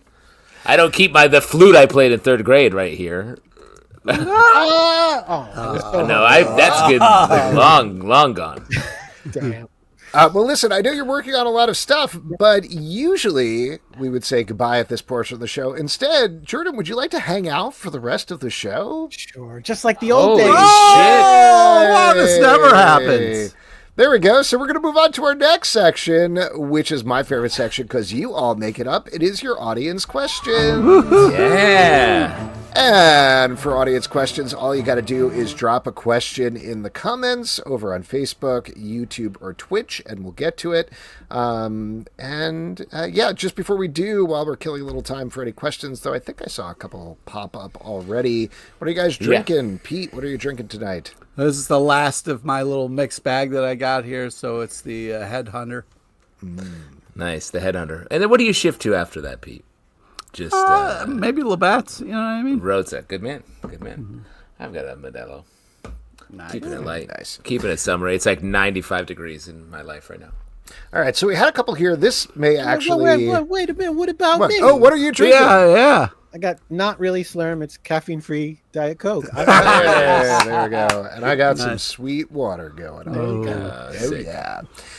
This is from Eric MCI900 on Twitch. He says, I'm sure there is a strong business decision, but is there ever talk about letting one event sit for a minute with some character building instead of diving into the next big event before the previous one even ends? This is a question for you, right, Alex? Yeah, this is for me. And the answer is yes. Yeah. No, this is well done. Well done. The answer is yes. He got it right. No, this is such a complicated question because, first of all, you're right. There's huge business things behind all this. But the other big confusing part about this is, like, define event. And I know it's very much I don't know what an event is, but I know one when I see it. Mm-hmm. Like, what's an event? Like, we do try to keep events separate. Like, there's only one like giant event going on, but it's like then there's a family event over here and there's a family event over here and there's a I think the answer to this question is after Krakoa, From the Ashes sat in the end of Krakoa for quite some time. I feel like I don't think that was moving on. That was literally mourning the loss. I feel like there was a hangover element to what came after. At the end of the day, event really just means a thing that we market heavily for the most part. Yeah. And like, no, we're never going to not market things, right? Right. Like, we're always going to find a way to go, it's part one of Aftermath. Like, we're going to like have it be like something because we're always trying to drum up readers because that's the thing. If you're not doing that, the numbers always go down. Yeah. On the best books, like, you'd be shocked. The books that it's like, only thing that happens is every issue of this book comes out and we get 1,000 10 out of 10 reviews and the numbers go down every issue. Wow. Because that's just how it goes. You have to do something to spike them or else they will just always go down. And can we get a sounder of it's the first issue of Aftermath to just play randomly? Because that's a good one. I'll do that later. I'll cut it out later. Okay, great. This is one that came up earlier in the show, and I just wanted to throw this out in case anybody in the audience knows the answer, or maybe one of you guys do. But this was a guy on Twitch says, hey guys, I just got a comic book and I don't know much about them. I was wondering if I could tell you guys about it and have some insight from someone. It was, he said, it's a signed Stan Lee and Todd McFarlane Spider-Man comic book. Do you think this can worth anything? And what did he say it was? It was the Bloodlust of the Lizard. Yeah. Yeah. I was chatting with him during it, and I saw a copy of that unsigned for like $20 online. But I was like, with those signatures, I bet you could get some money for that. Go to eBay. Really depends on what kind of shape it's in as well. Yeah, that's true. CGCP. I would Spider-Man. I see. Okay. Yeah, I would recommend Matt Sark do not crumple it up. Like, I know that's what you probably want to do. Crumple it up in a little ball and dip it in some water or something like that. Dip it in water. Dip it in water. That's awesome. Or a nice au jus. Yes. Oh, I love a dip into some meat gravy. It is interesting. He's like, I got this comic signed by Stan Lee and Todd McFarlane. I'm like, what is your life? Yeah. How did you stumble about this? Yeah, that's a fun pairing right there. Tarek Maynard says, should legacy numbering only apply to books that have been continuously published without interruption? Only if you want there to be no legacy numbering. Exactly. No dice. No, I mean, it's just like, so we're living in an era of TV shows coming back from the dead constantly, right? And some of them go, this is a new series, season 1, episode 1, and some of them go, here, hey, we're back with season 17, right? And it's just their preference. It's just, I think it's fine for them to say it's season 17, even if it's 10 years since season 16 ended. Like, it's like, yeah, that's fun. Go for it. Yeah. I do think there is a problem that comes up, though, in terms of collecting it in trade, maybe more than the monthly comics, because, like, this is a very specific example, but when I was out at Free Comic Book Day with my kids and they were asking for recommendations to my daughter, I was like, oh, you know what you would really like is Young Avengers. And I looked, and they had Young Avengers Volume 1, but it wasn't the Alan Heinberg Young Avengers. It was the Kieran Gillen Young Avengers. And I was like, I don't actually think this is number 1. And they didn't have the other one. So that sort of thing to me, I'm like, just give it another name or something like that. I don't know. That's hard. I don't know what to tell you. I mean, Yeah. I and it's especially hard because I think that the solutions are really obvious if you are starting from the beginning. Mhm. Here's what you should do. Like, the system should work this way. But Right. once you're in it and it's all where it is now, it's really hard to get back to it. Like, I won't talk about what book, right? But there was a time when I was editing a book and I was like, all of this relaunching is nonsense. Like, for decades, we would just do a book, one creative team would end, another one would begin. Like, people can handle it. People can handle it. Like, we're just going to do that. And I kind of fought for it. And like, I don't want to make it sound like I was like, I'm putting my name on the line. Like, other people were like, yeah, I think we can try it. I pushed for it.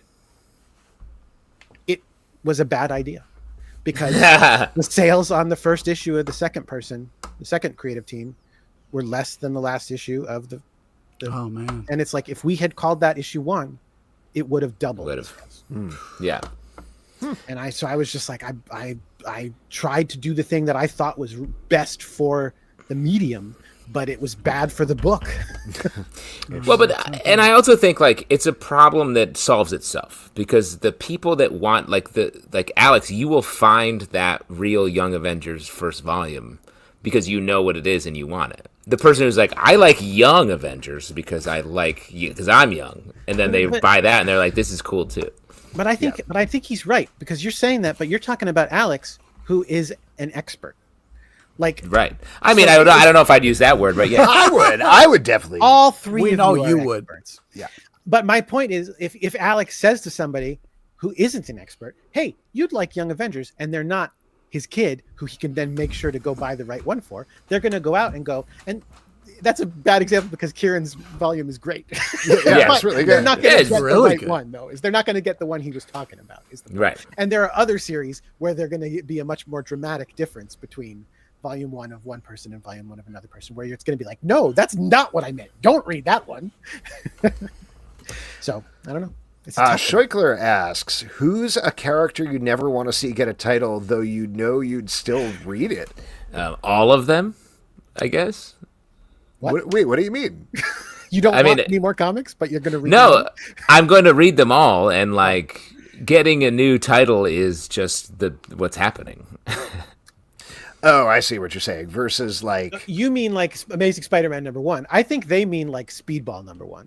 Oh, that's fair. Like, oh, I see. Like a character specific. Like, I want who do you want to Speedball get #1. a book back that you'd be like, Yeah. but I would read it. He wants Penance #1. He doesn't want Speedball #1. Well, yeah. Flip. It's a double-sided comic. Speedball on one, Penance on the other. Oh, This is nice. dude! Remember those covers where it was like the Yeah, of course. flipped? Yeah. Michael Tillman says, what would be a good title for a uke song about Venom MJ? Ooh. Okay, you guys have anything for me? If you get a good one, maybe I'll write it. Oh hell yeah, that's a dare. Well, while you're thinking, I'll tell you the story of when I was doing songs on my uke for X-Men. Yes. I'll be as quick as possible. I was like, Don't okay, you rush. know what? I like writing songs. I like playing the ukulele. I'll go on and I'll say, I'll write an X-Men song about whatever character you want. And I'm thinking, they're all going to pick Wolverine, right? Like, he's the most popular character. It's going to be Wolverine. Like, I don't really want to write a Wolverine song, but I'll do it. Like, it's fine. He's great, right? Everybody loves Wolverine. They're going to pick him. No, they pick Maggot. Like, and I literally just said, say anyone. Like, I didn't put a vote. I was just like, give me names. And I counted them all. And Maggot's freaking name came up most. And I was like, God damn it. So I was like, fine, I'm going to do this. And I wrote a very serious and earnest song about Maggot called 2 T's. And I am very proud of it. And a month later, I went, all right, X-Men fans, listen. Last month, you made me write a song about Maggot. Don't do this to me again. Like, just be nice. Let's just pick a real X-Men character, like a regular X-Men Are you character. asking the internet to be nice? Is that what you're saying right There's now? your first mistake. Well, I'll tell you, there's only 2 songs I wrote because they picked Adam X And I was like, yes, fine. That's my internet right I there. do a song called About Adam X, which is really a song about how I don't really know anything about Adam X, but it's a funny no song one and does. I'm proud of it. And then I was like, I'm not going to do this again. So any ideas? Give me, what do you want me to call a song about? Venom I will Jack? throw out one. This doesn't have to do specifically with the character mentioned here, but if you do a song called Top Knot about Paul, I think that'd be great. I think Face It Tiger, you just hit the symbiote. And Interesting. and it's like a sort of a metal love song. I want you to do a song in Venom's voice, and it's called Tom Hardy's My Favorite Actor. In the Venom. Really good. This is a question from Bad Guys over at Twitch. Says, Cates and Stegman famously created Null. Did Ewing consult with them, seek their blessings at all with the re-intro? Well, I can't speak to what Al did, but Ryan did the cover for Venom 250. It's the image that we've got out there of Null on top of Venom holding him down was Ryan, and he jumped at it. He was pumped. He was very excited awesome. for us to put him back.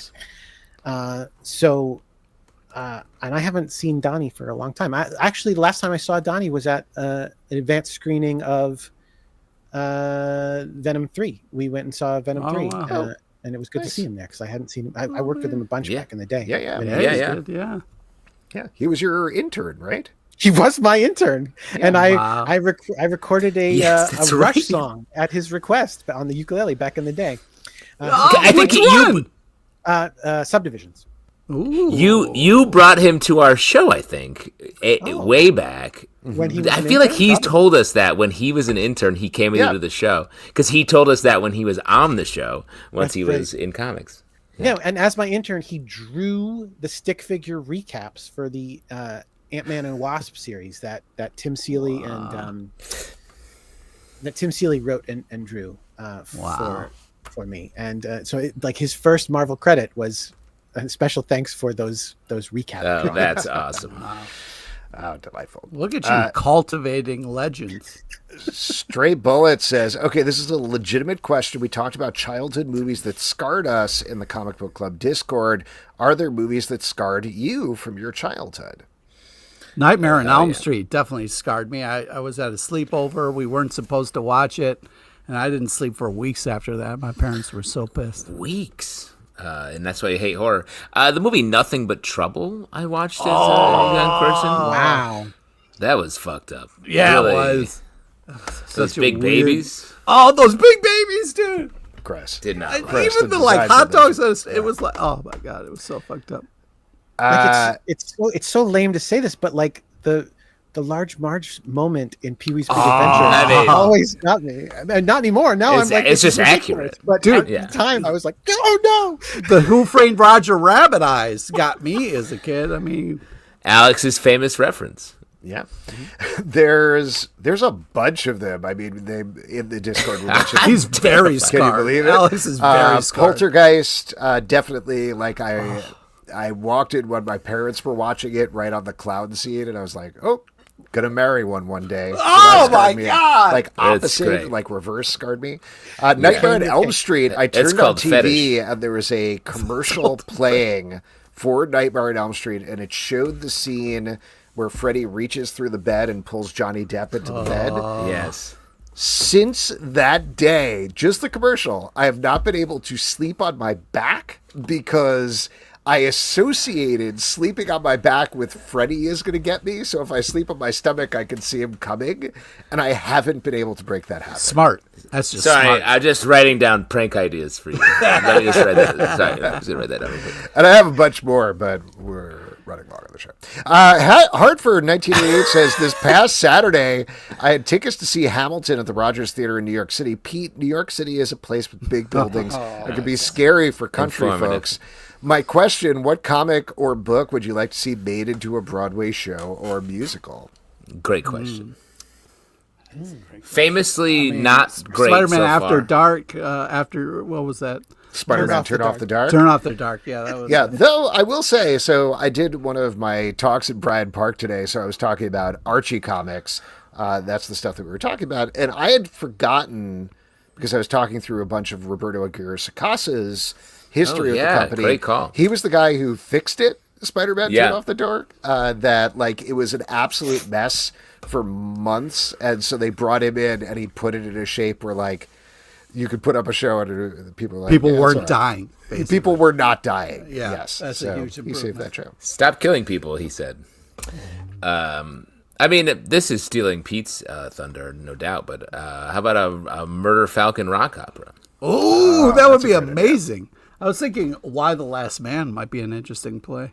Yeah, famously not a fraught production in any other media. So that's I will say I'm very curious about they're doing an opera, or maybe it already went up once, of Many Deaths of Layla Starr, which is really interesting. Like I don't know how you do that as any sort of stage show, but that should be pretty fascinating. yeah, that's cool. I'm gonna say The Wicked and the Divine. Oh, Very good. Jordan D. White with the pull. This is from Derek Mainhart. What's the right uke song for a demon orgy? Great question. There's no wrong song, I think. Yeah, I feel like There's no more yacht sexual rock. instrument than the ukulele. You can strum a uke with your tail. So He says from experience. Stray Bullet says, also this is from my 6-year-old son, Brooklyn, who wants to know Brooklyn. why Justin Shouts looks... to Brooklyn. Hold on. Brooklyn wants to know why Justin looks old now. It sounds like a broader question about aging, but appropriate because Justin is the youngest. I am the youngest. Oh, man. Brooklyn, First of thank all- you for thinking the rest of us think we're... first of we're all, young. good to know that a 6-year-old is listening to the Demon Orgy show. Yes, yes. Every Always. week he listens. Brooklyn's great.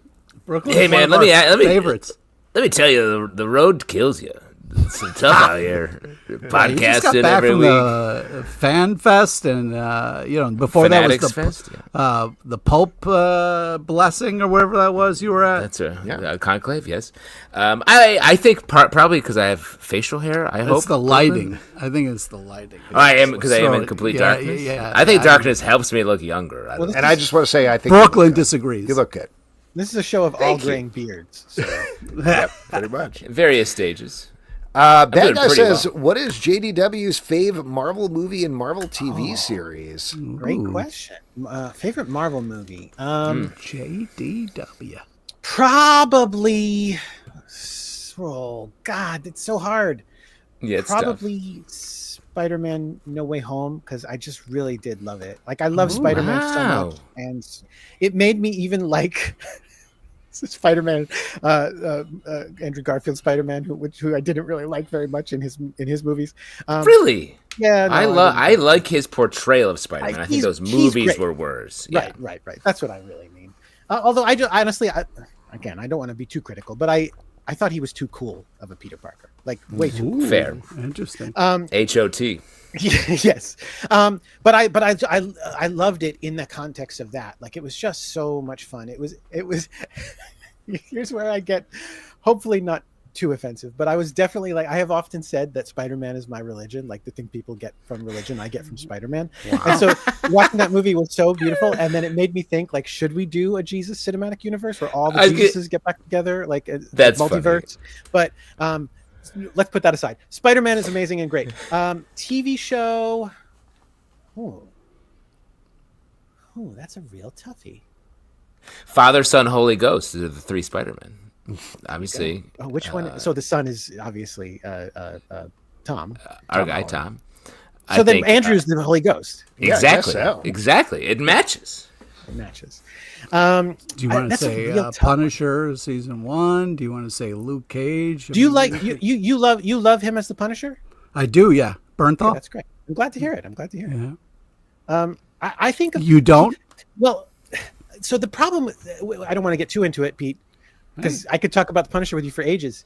I love it. But I think we like different things about the Punisher. The Punisher, the ultimate Punisher to me, the like pinnacle of Punisher is the one who is like almost inhuman. He's like a force of nature and like practically a monster. Like he doesn't have emotions, and Bernthal has emotions.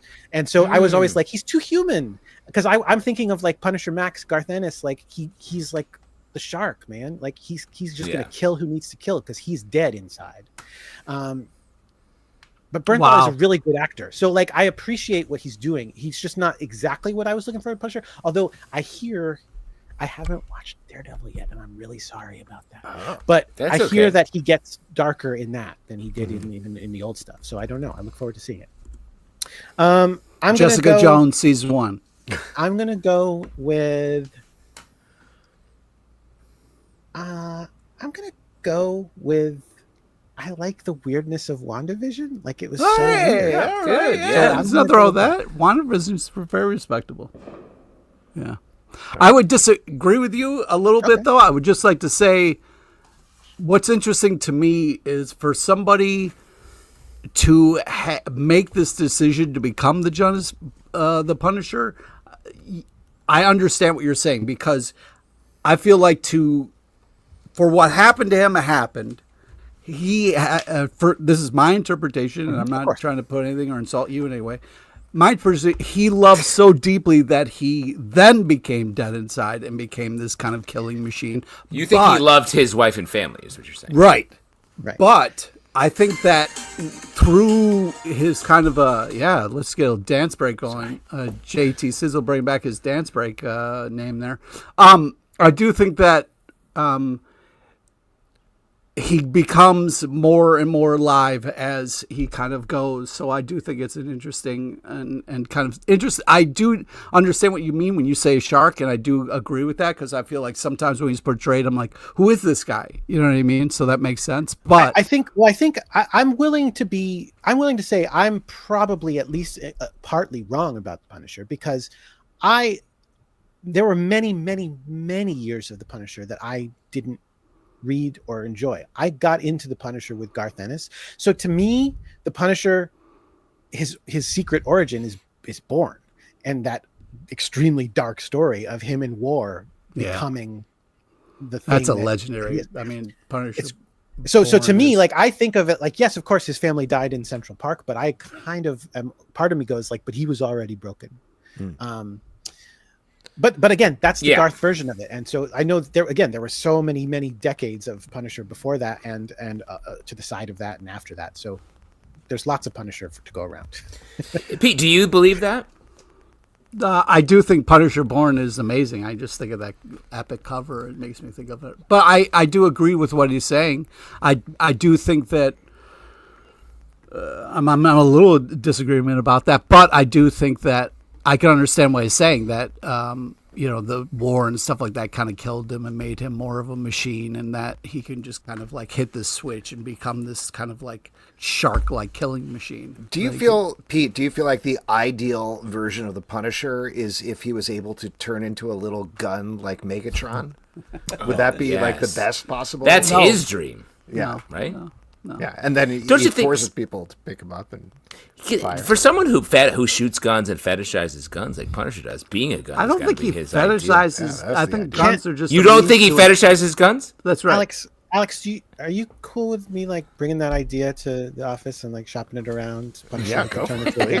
Yeah, Punisher's fair game. Stop ruining my life, Jordan D. White. Please. Let me just say, guys, it's called the Gunisher, and you're gonna really like this. All right, I think that's it for your audience questions. Yeah. And now we're gonna move on with our next section, which is trivia, and for that, I'm gonna turn it over to Pete LePage. All right, this is the part we give back to the lovely audience. It's an opportunity to win $25 free to Midtown Comics online. Because if you had $25, why wouldn't you go to a comic book shop? Why wouldn't you? Yeah, I mean, that's the place to be. Why couldn't you? You can get some food if you need food. That might be important too. Nah. Oh, there's Alex pitching Long John Silver. He's always trying to sneak this Long John Silver shit out. Yeah. Easy Reader came in and said, pick me first. All right, great. That's quick. Easy Reader, you are on for trivia. So, Pete, take it away. All right. Today's trivia is about the Seasons comic and a small nod to the legend Ed Gale, R.I.P. Howard the Duck. All right, please listen to all three options before making your selection. Here we go. Question number 1. Who is the writer of Seasons? Is it A, Rick Remender, B, what, did you lose Ted? C, Ted Liss. Really, I like how topical your comics have gotten, Pete. Oh, thanks, man. Yeah, we do have a Seasons comment is here great. from Derek Mainhardt. The Seasons is great. It is really good. New issue coming out tomorrow. Yeah, Easy Reader says A. Is that A correct? is correct. Rick Wow. Remender. That guy's a heck of a writer. Close. Big fan of his work. Question number 2. Who do we follow along with? Who is the main character, at least for the first 5 issues of Seasons? I do want to say I have a problem with this. I can't remember their names, which season they are. So I'm excited to hear this. Is it A, I got you. Spring? B, why can't you just look at some things as black and white? C, Jamie Gray. Nice. I think I know what it is. Yes, I believe Spring is our main character, our rebel. Winter is the angsty sister. Summer is the one who's a little bit vain. And Autumn is the one who's been missing.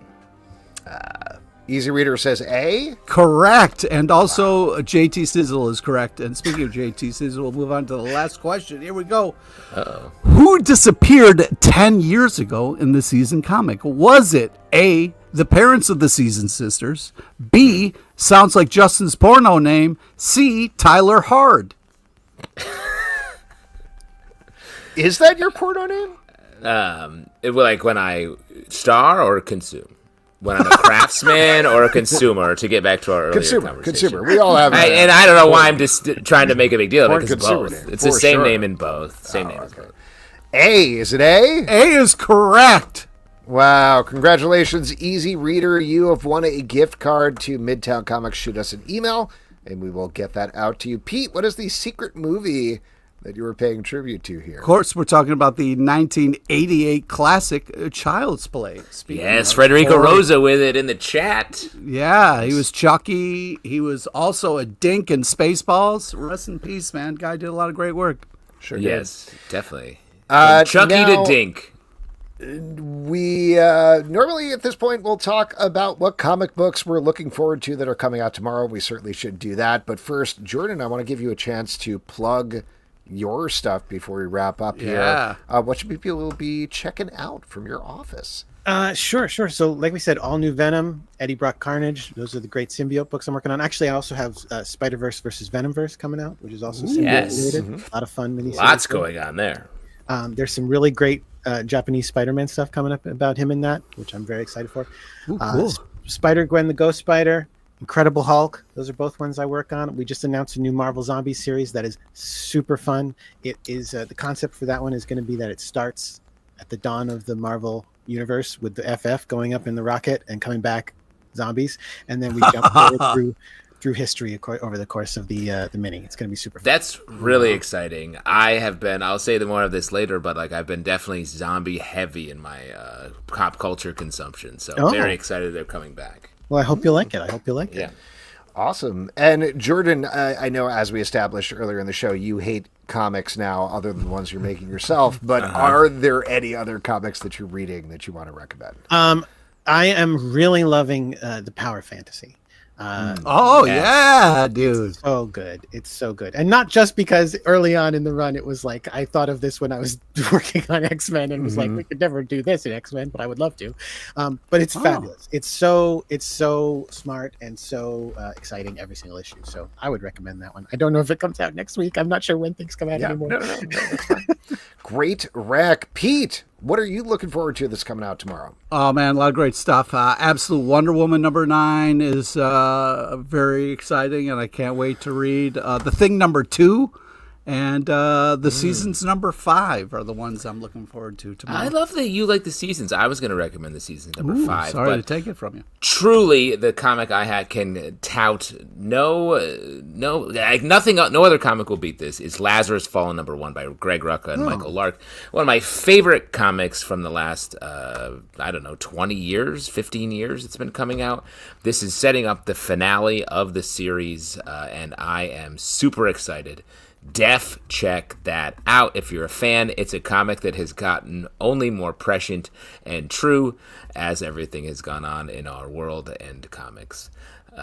So that for sure, Seasons #5, and there was one other one I wanted to talk about, but maybe I'll say Alex can talk and I'll come back.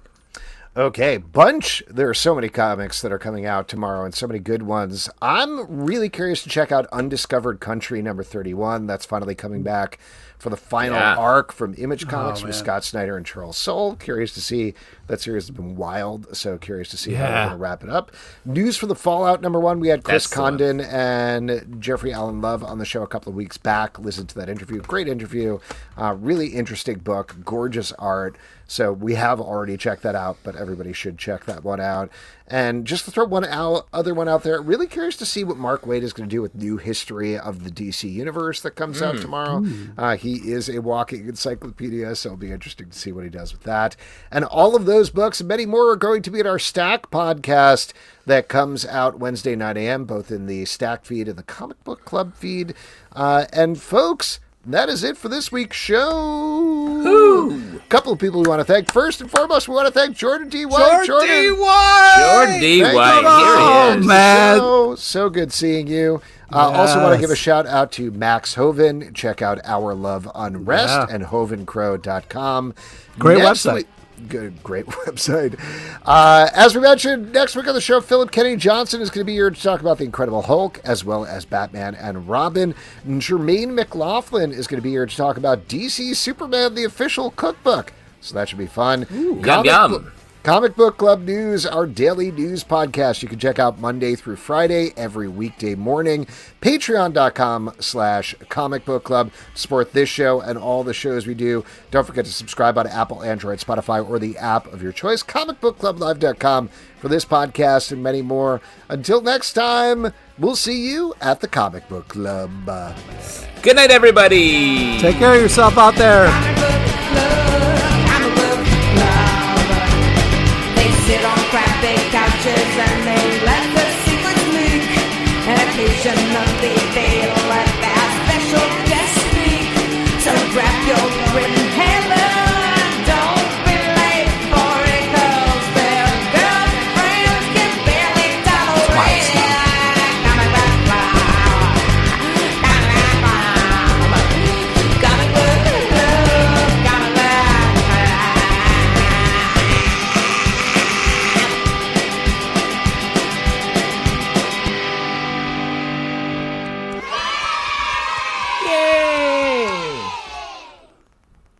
Thanks, everybody. Have a great night, and thank you, Jordan, again for hanging out longer. The whole time. I love it. Of course. Yeah. All right. Good night, everybody. Good night.